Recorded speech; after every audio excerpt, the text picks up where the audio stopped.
Time certainly flies, does it? It seems like yesterday I was waiting for the Canadian Football League season to start. And now here it is, and the season is already a quarter of the way done.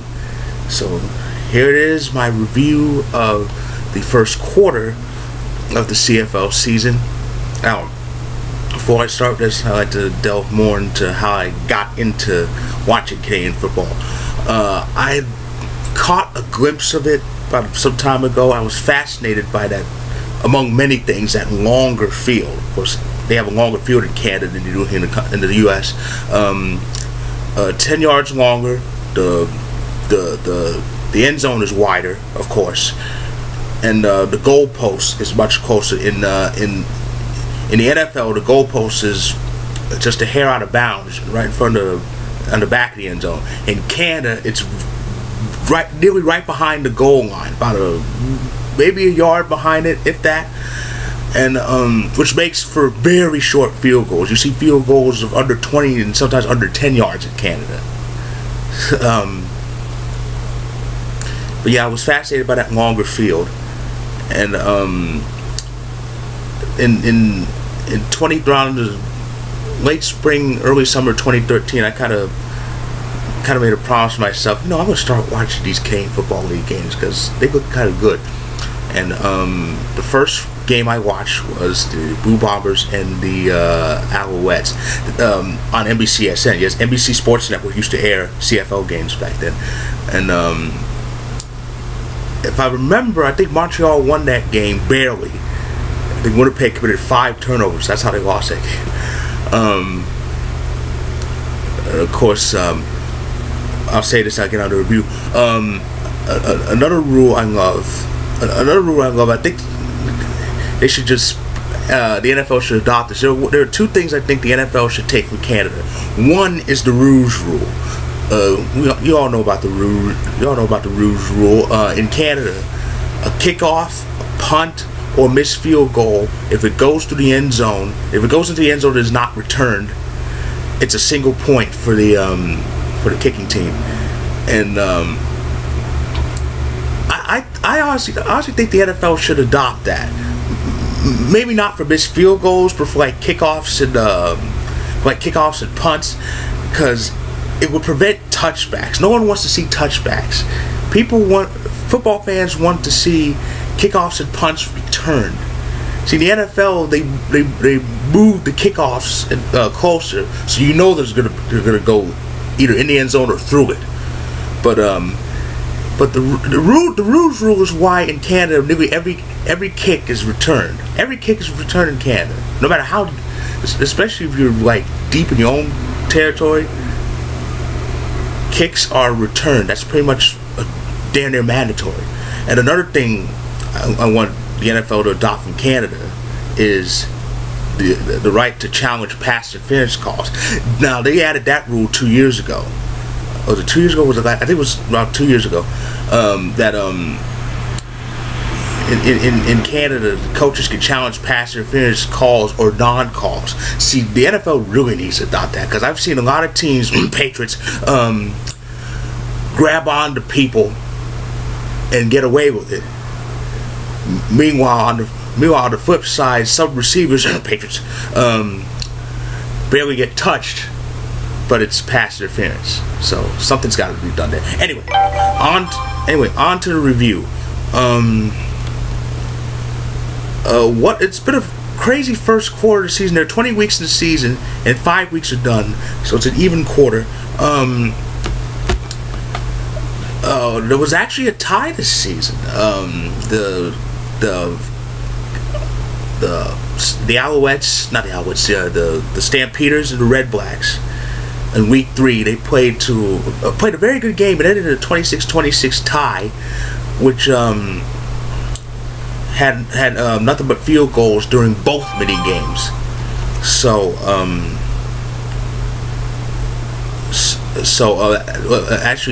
Ottawa actually entered 2-0 in that game. Ended that game at 2-0. So that tie kind of wrecked things. They were still undefeated. Well, they were until until this past Saturday. This past Friday, when the Rough Riders of all teams actually beat the Red Blacks. A very close game, 30-29 was the final score. That was their first win of the season. Now the Rough Riders are like the Cleveland Browns of the Canadian Football League. And me being an Argos fan, yes, I adopted the Argonauts as my team because I have a bit of a fascination with the city of Toronto. It's like the Canadian New York, and the Argos at the quarter point are 3-2, which is pretty good. But we had devastating losses this season. We had 2 losses in our division. That's not good. And they were even worse. They were at home. The Argos started to open the season with a bad home loss to the Hamilton Tiger Cats, who have owned the Argos in the last since around 2013. If not 2013, 2014, since around then, and we lost at home to the Red Blacks, and that was a heartbreaking loss because the Argonauts had a lead in that game, and we gave up a bunch of unanswered points and fell to Toronto. That was a game fell to Ottawa. That game was for first place. We could have taken command of that division. Instead, Ottawa at the time had a 3-point lead. Now it's a 1-point lead. It's very tight to start this in this first quarter season. Ottawa's on top with 7 points at 3-1-1. Hamilton, Toronto have 3-2 records, and Montreal is down at the bottom at 1-4. Montreal is a mess. They're a mess. Technically, Toronto is the third place team because of the week 1 loss to Hamilton.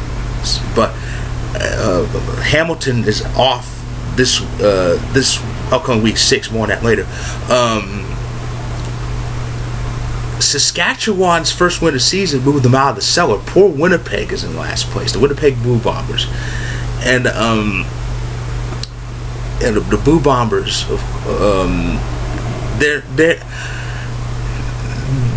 they actually play some good football. The only problem is they can't finish. I've seen their games. They've lost 4 games, but 2 of them were very close. They could have won a couple of those games. Had they really finished in those games, it would have been a different story. They'd have a winning record.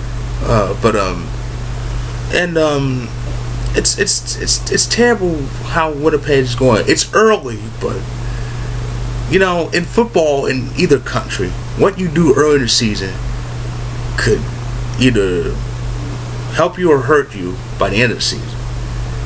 So a lot can happen. Anything could happen in CFL. That's why I love watching Canadian football and have since 2013.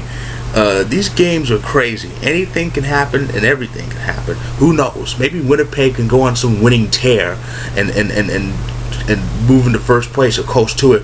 Right now, the BC Lions are leading the West Division at 3-1. The Stampeders are right behind the Lions at 2-1-1, which 5 points. The defending champion Eskimos, who I still say need to change their colors. There's only one team in sports wearing green and yellow. These are the guys.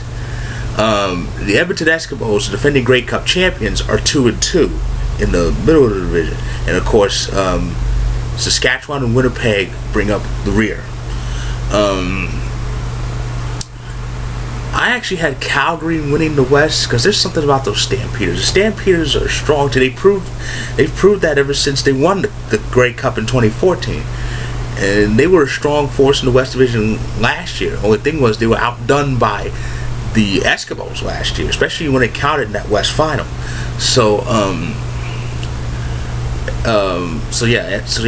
Calgary's sitting right behind BC at 2-1-1. And it's early. I expect a very close race this season. It's going to be very interesting. It's going to be absolutely amazing. And we'll see what happens. We'll see what happens. As far as week 6 goes, the Argonauts have a big game in Ottawa this upcoming Sunday, July 31st. Another game for first place, and it is for first place with Hamilton being off this week. Saskatchewan's playing Montreal this week. What else? Saskatchewan's playing Montreal, and as I said, Hamilton is off this week. And this is a good chance. This is a good chance for the Argos to get to first. Hopefully, stay up there because we need to win that division. You know, we should have won it last year, but we slipped up, lost games that we should have won, and barely, and it came up very short against Hamilton that East semifinal. So something's got to be done here. We finally got our first home win and first divisional win on Monday against Montreal. We need to work from there, and just get things together and finally beat Hamilton. But right now, Ottawa is the obstacle, as they're the first place team at the moment. So it was still a pretty okay first quarter of the season for the Argos, but things need to get better, especially by the halfway point. Of course, it's a long way to playoff talk. Playoff talk doesn't start in Canada. Playoff talk doesn't start till around October, because the season ends in early November. So so yeah, like I said, anything can happen. That's why I love the CFL. And any Americans, any fellow Americans out there, watch those games. Some air on the ESPN networks. They air on ESPN's app, or find a stream site like I do. Trust me, you'll love those games. And that's my review of the first quarter. Enjoy the second quarter of the season and the rest of it. To any fellow fans of the CFL, either in Canada or here in the States, I'll be back to talk CFL again in another 5 weeks with the halfway review. So until then.